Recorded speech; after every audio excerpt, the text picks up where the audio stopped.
नमस्कार प्रिय विद्यार्थियों, आप सभी का मेरे YouTube चैनल रेणुमा स्टडी पॉइंट में स्वागत है। आज के इस वीडियो में कक्षा 10 गणित विषय की प्रश्नावली 2 को हल करना सीखेंगे।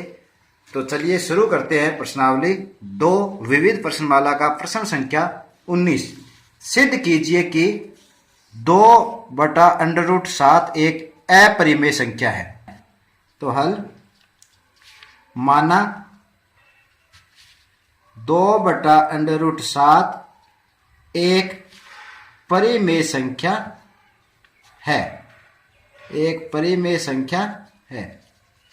अब क्या करना है, ये अगर परिमेय संख्या है तो इसको परिमेय संख्या के रूप में लिख लेते हैं। तो 2/√7 बराबर P/Q, क्योंकि परिमेय संख्या को P/Q के रूप में लिखा जाता है, जहां पे P और Q क्या होते हैं, पूर्णांक होते हैं, और Q का मान 0 के बराबर नहीं होता। ये आपको ध्यान रखना है। इसे थोड़ा हल कर लेते हैं। या 2/√7, इस 2/√7 को अंश और हर दोनों को √7 से गुणा करना है, बराबर P/Q।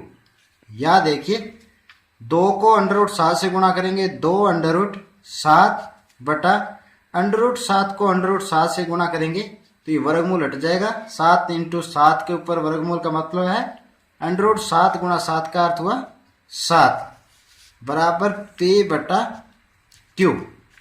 या इसे थोड़ा और सरल करेंगे, सिर्फ √7 यहाँ रखेंगे, इधर P/Q है। तो देखिए यहाँ 2/7 इसके साथ गुणा में, तो इधर आके क्या हो जाएगा, इसके साथ भाग में। भाग का अर्थ है कि 2/7 को अपने क्या लिखेंगे, यहाँ पे 2/7 क्या आ जाएगा, भाग में। या √7 बराबर भाग का निशान गुणा बदले में क्या हो जाएगा, ये 7/2, अर्थात 7P/2Q।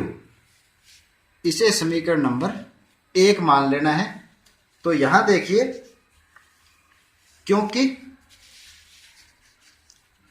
क्योंकि हम जानते हैं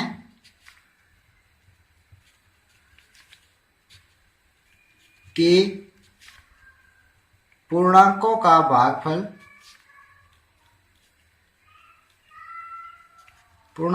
भागफल एक परिमेय संख्या होती है। एक परिमेय संख्या होती है। तो यहां देखिए, क्योंकि P और Q दोनों पूर्णांक थे, पूर्णांक के अंदर भाग दिया, कोई भी 2 पूर्णांकों का भाग दिया, तो इनसे जो प्राप्त होगा वो क्या होती है, एक परिमेय संख्या ही प्राप्त होगी। तो ये लिखा है, क्योंकि हम जानते हैं कि पूर्णांकों का भागफल एक परिमेय संख्या होती है। अतः अब समीकरण 1 में देखिए, समीकरण 1 का दायां भाग, अतः समीकरण 1 के दाएं भाग में 7P/2Q एक परिमेय संख्या है। एक परिमेय संख्या है। अब ये परिमेय संख्या है, इसलिए √7 भी क्या होना चाहिए, परिमेय संख्या होनी चाहिए। इसलिए √7 भी एक परिमेय संख्या है। परंतु क्या है, यह कथन क्या है, गलत है या असत्य है, क्योंकि √7 क्या है, एक अपरिमेय संख्या है, जो पहले अपने सिद्ध कर चुके हैं। परंतु यह कथन असत्य है। अतः हमारी कल्पना गलत है। जो अपने कल्पना की थी √7 एक परिमेय संख्या है, अर्थात हमारी कल्पना गलत है। अतः 2/√7 एक अपरिमेय संख्या है। एक अपरिमेय संख्या है। इति सिद्धम, यही सिद्ध करना था। सिद्ध कीजिए कि 4 प्लस अंडर रूट 2 एक अपरिमेय संख्या है। तो इसे हल करेंगे तो मान लेना इसका अपोजिट कि माना 4 प्लस अंडर रूट 2 एक परिमेय संख्या है। तो परिमेय संख्या है तो इसे P बटा Q के रूप में लिख सकते हैं। अतः 4 प्लस अंडर रूट 2 बराबर P बटा Q। यहां पर P और Q दोनों पूर्णांक हैं तथा Q का मान शून्य के बराबर नहीं है। इसे सरल कर लेते हैं। अंडर रूट 2 बराबर P बटा Q, 4 इधर आएगा तो क्या हो जाएगा -4। और सरल करते हैं। अंडर रूट 2 बराबर Q का लैस है लघुत्तम समावर्त्य के रूप में लेना है।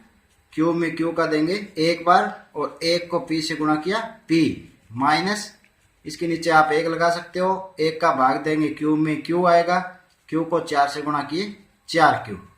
या इसे अपने इस तरह से लिख सकते हैं अंडर रूट 2 बराबर P माइनस 4Q बटा Q। ये समीकरण नंबर 1। तो समीकरण 1 के दाएं पक्ष में P, Q और 4 पूर्णांक संख्या है। अतः यह P माइनस 4Q बटा Q परिमेय संख्या है। परिमेय संख्या क्यों है? क्योंकि परिमेय संख्या को किसी भी परिमेय संख्या को बाकी करो, घटाओ या गुणा करें तो परिमेय संख्या ही प्राप्त होती है। अपने पास यहाँ P बटा Q एक परिमेय संख्या थी, इसमें से एक 4 पूर्णांक घटाया है। तो किसी भी परिमेय संख्या में कोई भी पूर्णांक जोड़ेंगे या घटाएंगे, गुणा करेंगे या भाग करेंगे तो एक परिमेय संख्या ही प्राप्त होती है, इसलिए एक परिमेय संख्या है। बाएं पक्ष में अंडर रूट 2 भी एक परिमेय संख्या है।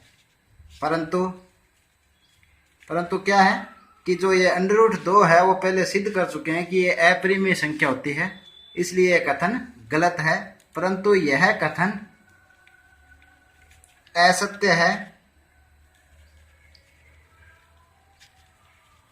अर्थात इसका क्या अर्थ हुआ?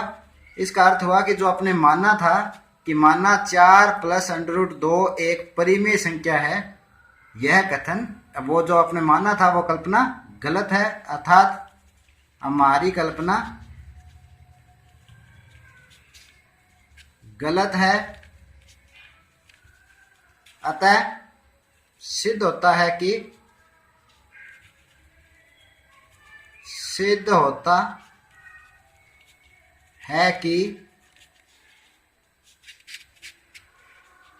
चार प्लस अंडर रूट 2 एक अपरिमेय संख्या है। अपरिमेय संख्या है, यही सिद्ध करना था। इति सिद्धम या हैंस प्रूव्ड आप लिख सकते। नेक्स्ट क्वेश्चन है 43.123456789 फिर 1 2 3 4 5 6 7 8 9। इस तरह से ये बार बार इस अंक की पुनरावृत्ति होगी, इसलिए इसको ऊपर क्या है ये रेखा है। तो यहाँ पे देखिए, इसे हल करने के लिए मानेंगे कि माना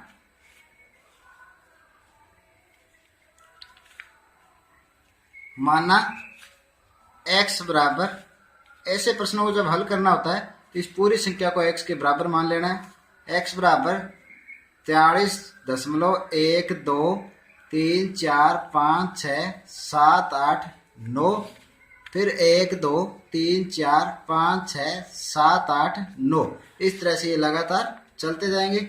इसे समीकरण नंबर 1 दे देना है। यहां देखिए, अब समीकरण को दोनों तरफ दशमलव के बाद जितने अंक होते हैं उतने ही 10 की घात से गुणा करना है।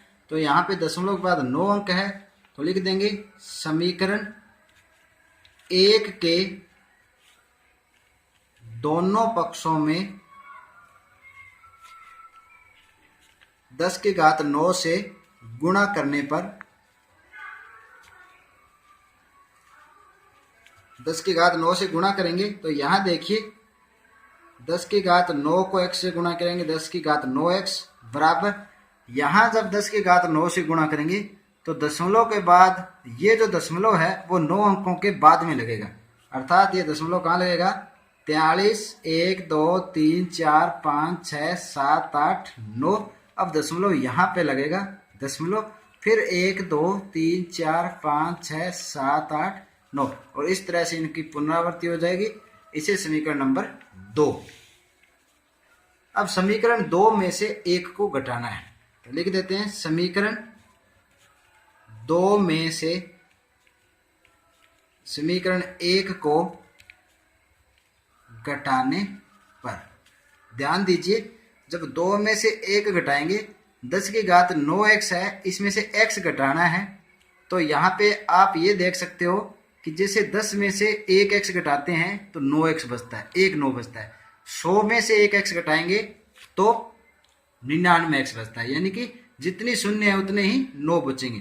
तो यहाँ पे 10 के अंदर 9 शून्य है, इसलिए जो शेष फल बचेगा वो 9 की घात 9 बचेगा। तो घटाएंगे तो लिख लीजिए 10 की घात 9x माइनस समीकरण 1 को घटाना है तो 1x बराबर, यहाँ पे देखिए इसमें से इसको घटाना है 4, 3, 1, 2, 3, 4, 5, 6, 7, 8, 9 दशमलव 1, 2, 3, 4, 5, 6, 7, 8, 9। इसको एक बार इधर घटाने के लिए मैं नीचे लिखता हूँ, ये समीकरण 2, इसमें से 1 को घटाना है तो 43 दशमलव, तो 43 यहाँ लिखना है, दशमलव के सामने दशमलव, 1, 2, 3, 4, 5, 6, 7, 8, 9 इस तरह से ये लगातार चलते जाएंगे। जब इनको घटाएंगे तो देखिए दशमलव के बाद वाले अंक सारे कट जाएंगे। यहाँ क्या बचेगा, 9 में से 3 गए 6, 8 में से 4 गए 4, 7 का 7, 6, 5, 4 का 4, 3 का 3, 2 का 2 और फिर 3 और 4 बराबर, इधर कितने बच गए 9 की घात 9x, या x बराबर क्या हो गया, या x बराबर 4, 3, यहाँ आपने 1 छोड़ दिया था सॉरी, 4, 3, 1, 2, 3, 4, 5, 6, 7, 4, 6 बटा, या 9 की घात 9 है यानी कि 9 को 9 बार लिखना है, 3, 4, 5, 6, 7, 8 और 9। तो यहाँ देखिए जो x है वो अब p बटा q के रूप में है, इसलिए यह एक परिमेय संख्या है, क्योंकि x यहाँ p बटा q के रूप में है, अतः यह एक परिमेय संख्या है। यहाँ एक बात और देख लेते हैं कि इस परिमेय संख्या का दशमलव प्रसार कैसा होगा। तो यहाँ पे जो हर है यानी q है वो 2 × 5 की घात के अंदर नहीं है, अर्थात यहाँ पे जो इस 9 की घात 9 का जब अभाज्य गुणनखंड करेंगे तो इसका जो गुणनखंड है वो 2 और 5 के अलावा कोई तीसरा गुणनखंड भी आएगा, इसलिए इसका जो दशमलव प्रसार है वो अशांत है। तो यहाँ लिख देते हैं क्योंकि परिमेय संख्या का हर 2 की घात m गुणा 5 की घात n के रूप में नहीं है,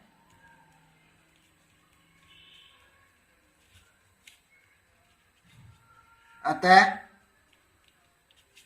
इस दशमलव प्रसार अशांत व आवर्ती होता है। अतः 43.1, 2, 3, 4, 5, 6, 7, 8, 9 एक परिमेय संख्या है, एक परिमेय संख्या है।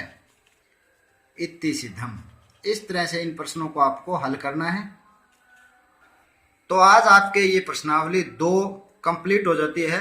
इस प्रश्नावली के जो सभी वीडियो है वो आप प्ले लिस्ट से देख सकते हो।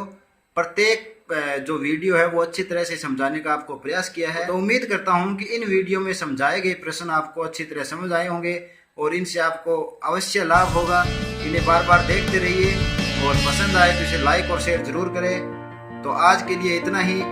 मिलते हैं नेक्स्ट वीडियो में नई प्रश्नावली के साथ। तब तक के लिए धन्यवाद।